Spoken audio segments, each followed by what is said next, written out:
오늘 하나님께서 우리에게 주시는 말씀은 마태복음 2장 1절로 12절입니다. 신약성경 2페이지 마태복음 2장 1절부터 12절까지 우리 다 같이 일어나셔서 한 목소리로 같이 교독해서 읽도록 하겠습니다. 헤롯 왕 때에 예수께서 유대 베들레헴에서 나심에 동방으로부터 박사들이 예루살렘에 이르러 말하되 시대의 왕으로 나시니가 어디 계시냐? 우리가 동방에서 그의 별을 보고 그에게 경배하러 왔노라. 헤롯 왕과 온 예루살렘이 듣고 소동한지라. 왕이 모든 제사장과 백성이 전장을 모아 그리스도가 어디서 나겠느냐 물으니 이르되 유대 베들레헴이오니 이는 선지자로 이렇게 기록된 바 또 너희를 낳은 베들레헴아 너는 네게 볼 중에서 가장 작지 아니하노라. 내게서 한 다스림자가 나와서 내 백성 이스라엘의 목자가 되리라 하였으리라. 이에 헤롯이 가만히 박사들을 불러 별이 나타난 때를 자세히 묻고 베들레헴으로 보내면 가서 내게 대하여 자세히 알아보고 찾거든 내게 구하여 나도 가서 그에게 경배하게 하라. 박사들이 왕의 말을 듣고 갈새 동방에서 보던 그 별이 문득 앞서 인도하여 가다가 악이 있는 곳 위에 머물러 서 있는지라. 그들이 별을 보고 매우 크게 기뻐하고 기뻐하더라. 집에 들어가 아기와 그의 어머니 마리아가 함께 있는 것을 보고 엎드려 아기께 경배하고 보배합을 열어 황금과 유향과 몰약을 예물로 드리니라. 그들은 눈에 별대로 돌아가지 말라 지시하지 마라. 하늘도 우게 돌아가니라. 아멘. 자리에 앉아주시기 바랍니다. 성탄 인사를 한번 해보도록 하죠. 아까도 하긴 했는데 우리 주변에 계신 분들과 인사하는데 여러분 어떻게 인사해야 될까요? 모르시나 봐요. 지난주에 알려드린 것 같은데 아니 작년에 알려드렸나요? 자, 성탄절은 어떻게 인사한다고 그랬죠? 예, 메리 크리스마스. 우리 주변에 있는 분들하고 한번 인사하시기 바랍니다.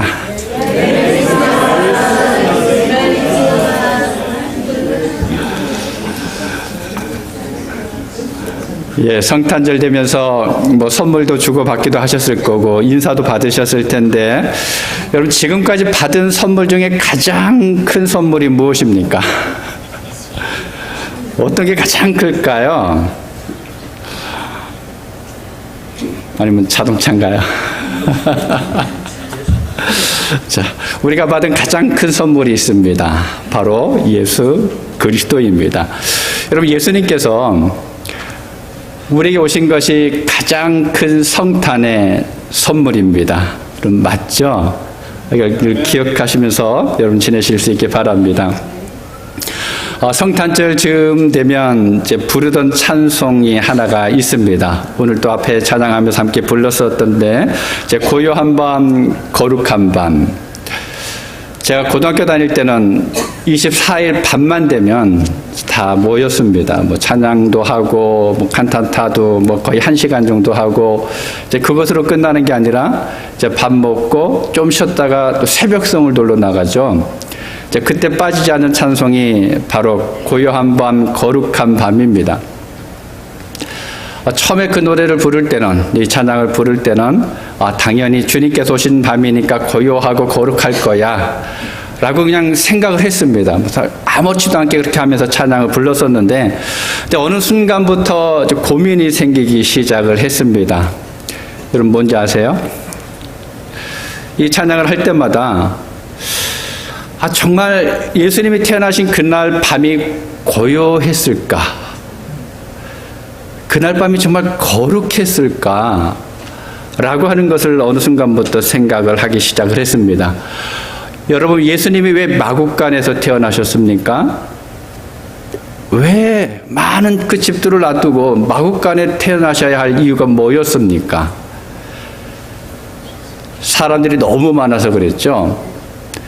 예수님이 들어가실 방이 없어서 그랬습니다. 이 말을 좀 다르게 생각해 보면 그만큼 그날 밤은 소란했다라는 것입니다.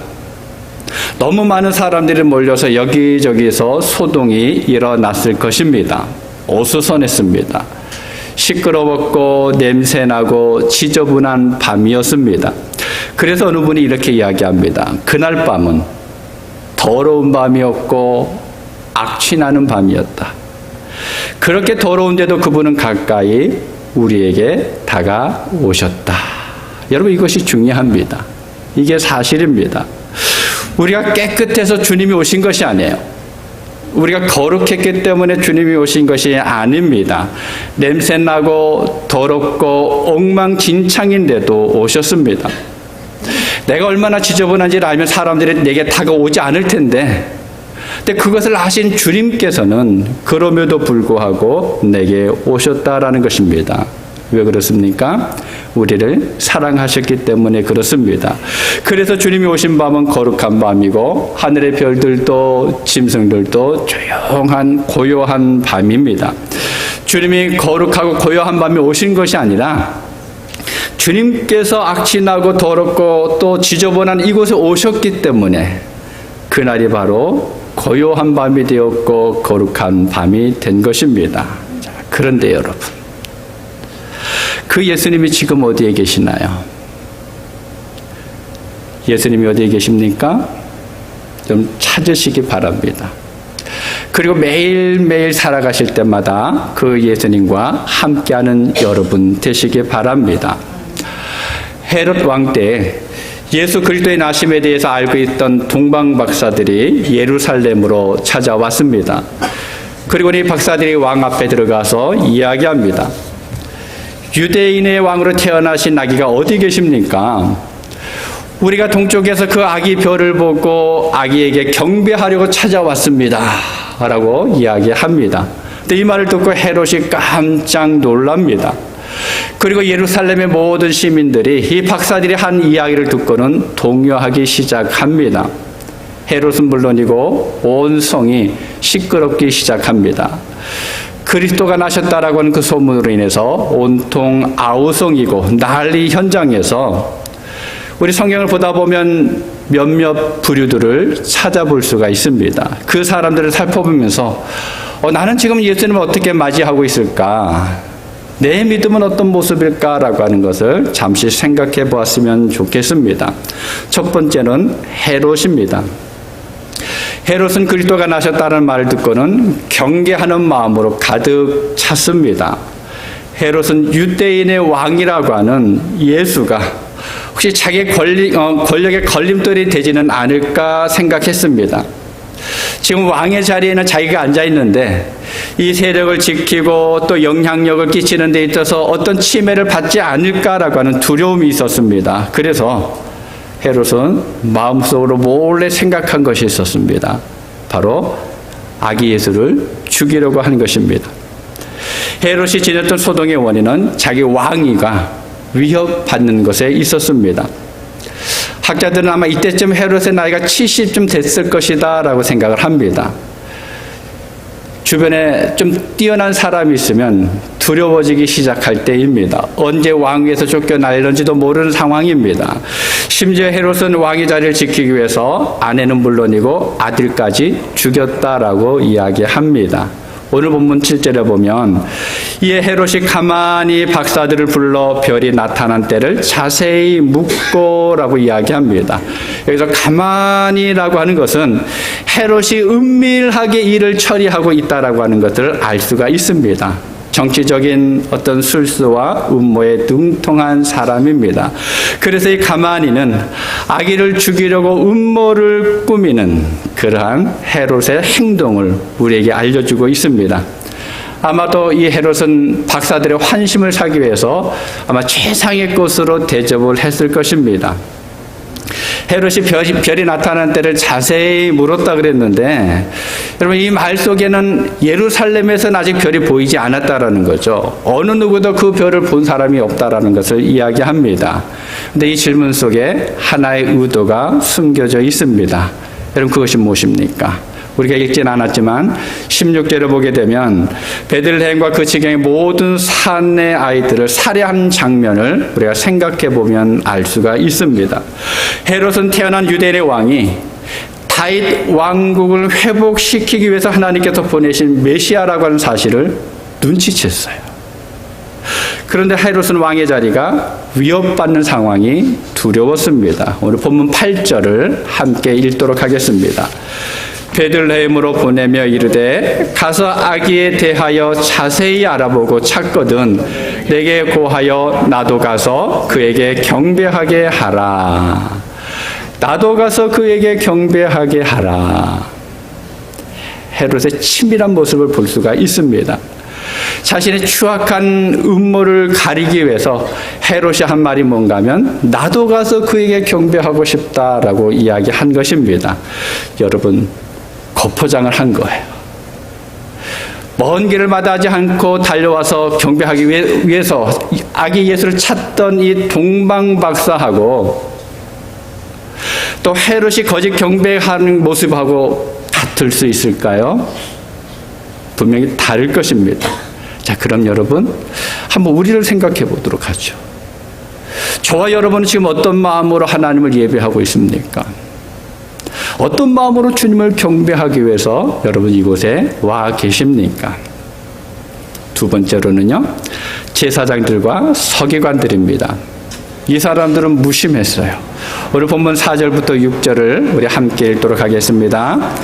왕이 모든 대제사장과 백성의 서기관들을 모아 그리스도가 어디서 나겠느냐 물으니 이르되 유대 베들레헴이오니 이는 선지자로 이렇게 기록된 바 또 유대 땅 베들레헴아 또는 유대 고을 중에서 가장 작지 아니하도다. 내게서 한 다스리는 자가 나와서 내 백성 이스라엘의 목자가 되리라 하였음이니이다. 그들에게 이 소식에 큰 관심을 불러일으키지는 못했습니다. 대제사장이나 아니면 서기관들은 메시아가 어디서 태어날 것인지를 잘 알고 있었습니다. 어느 누구보다도 이 말씀을 기억하고 있었습니다. 아니, 이 사람들은 메시아가 오시기를 열망하고 있었습니다. 기다리고 있었습니다.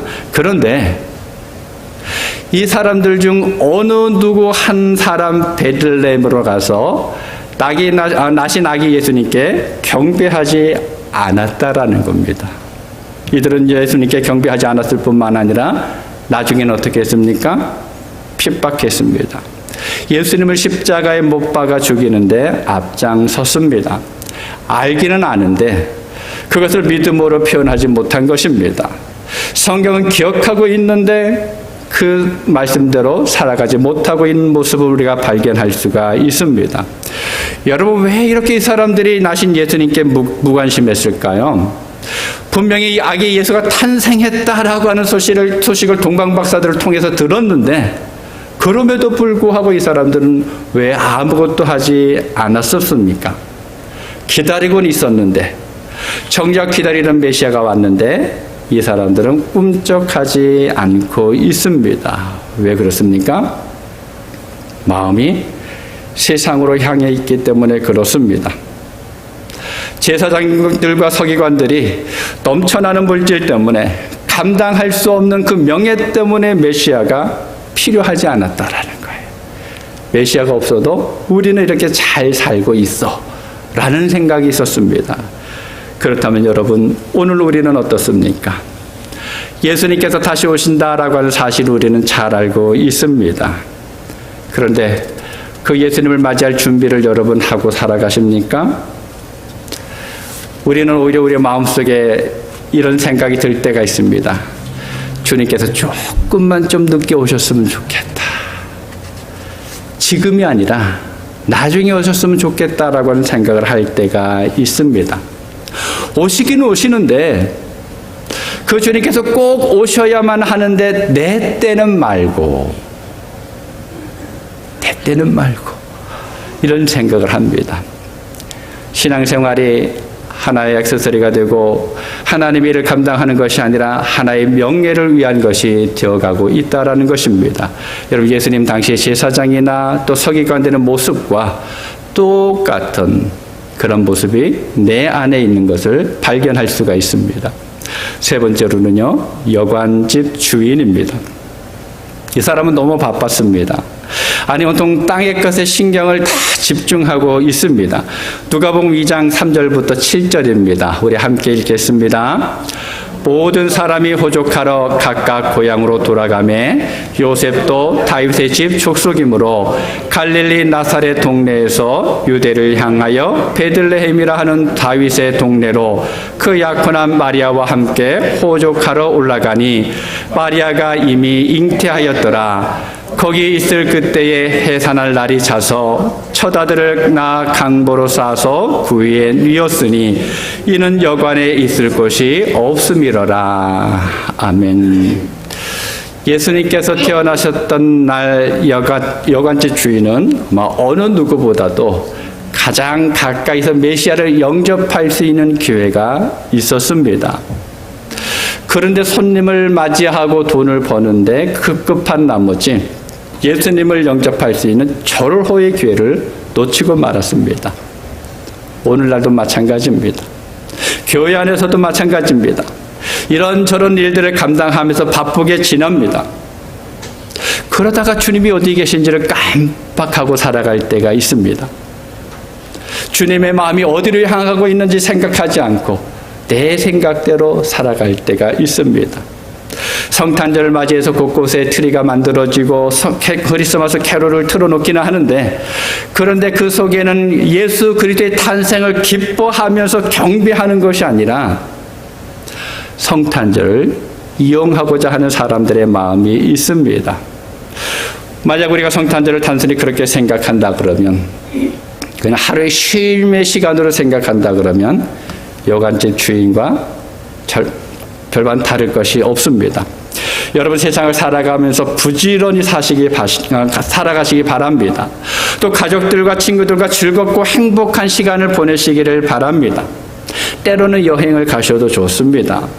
그러나 한 가지 기억할 거죠. 성탄의 주인공이 예수 그리스도다라고 하는 사실을 잊지 마시기 바랍니다.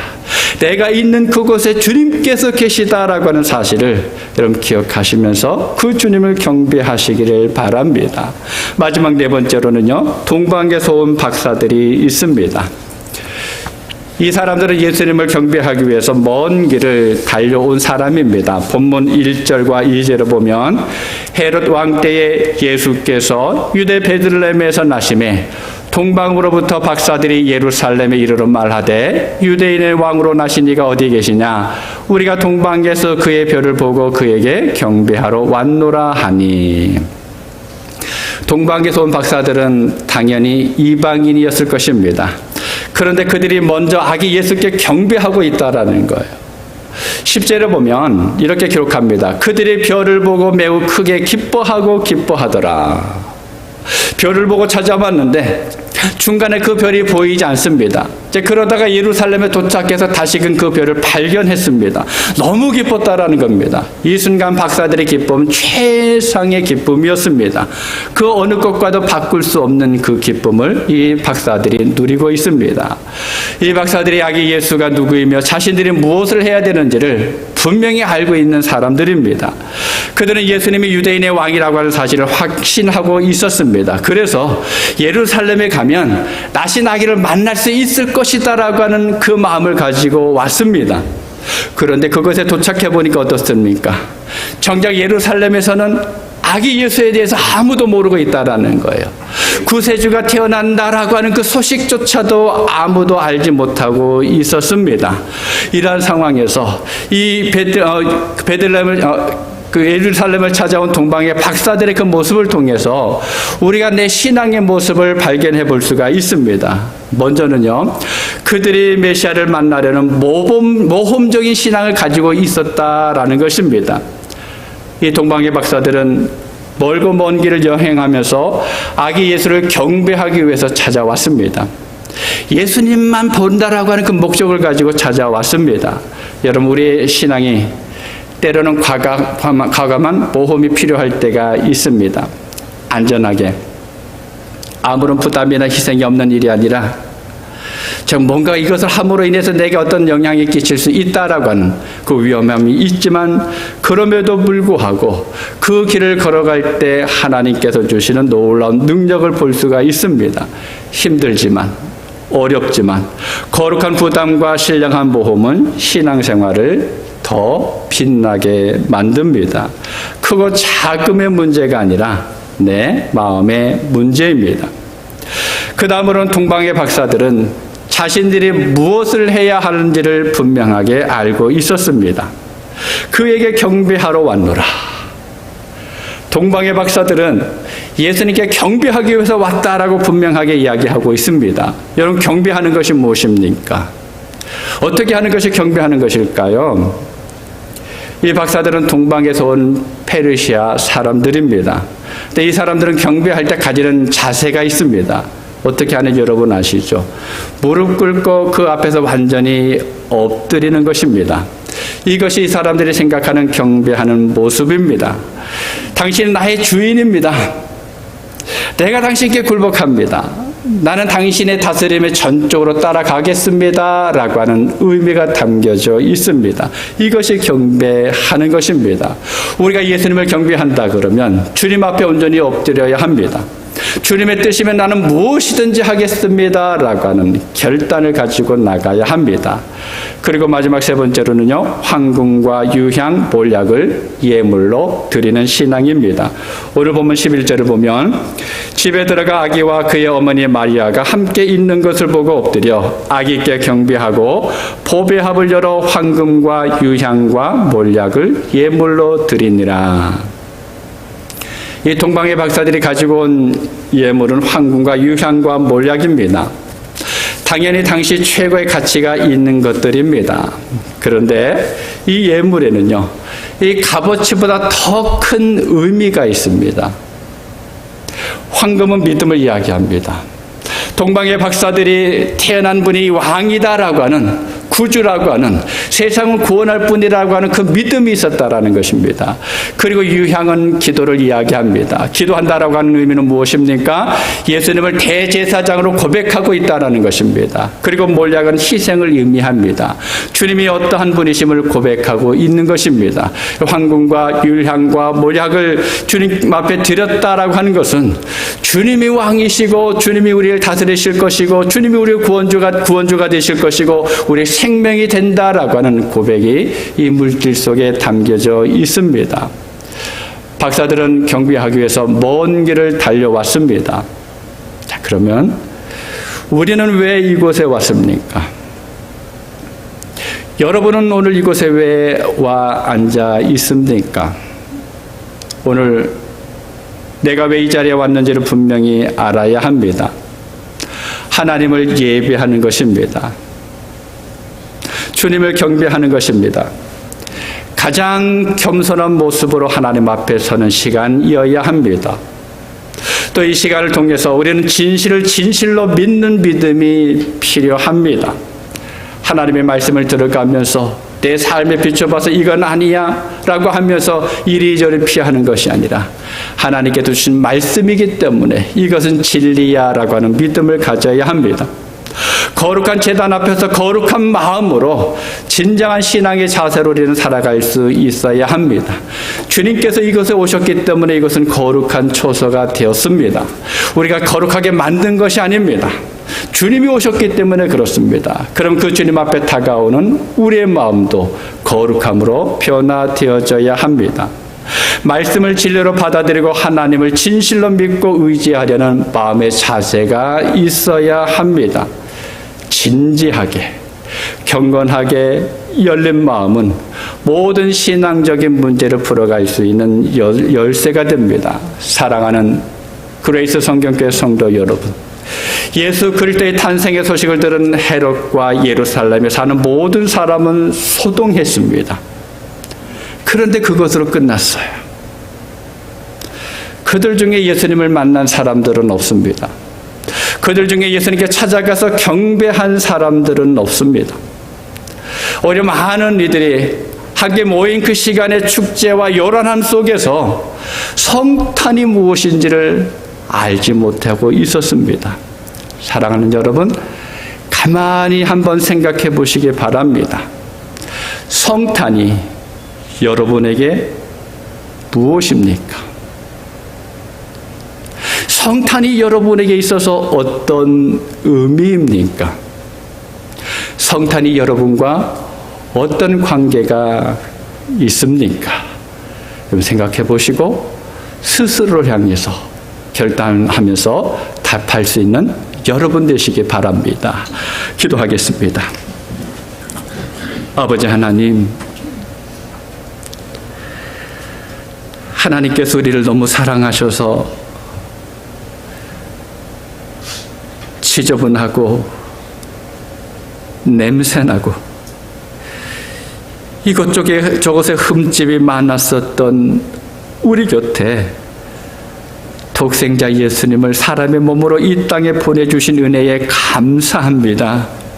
그 주님께서 이 땅에 태어나신 성탄절을 우리가 기억하면서 감사하며 주님 앞에 예비합니다. 아버지 하나님,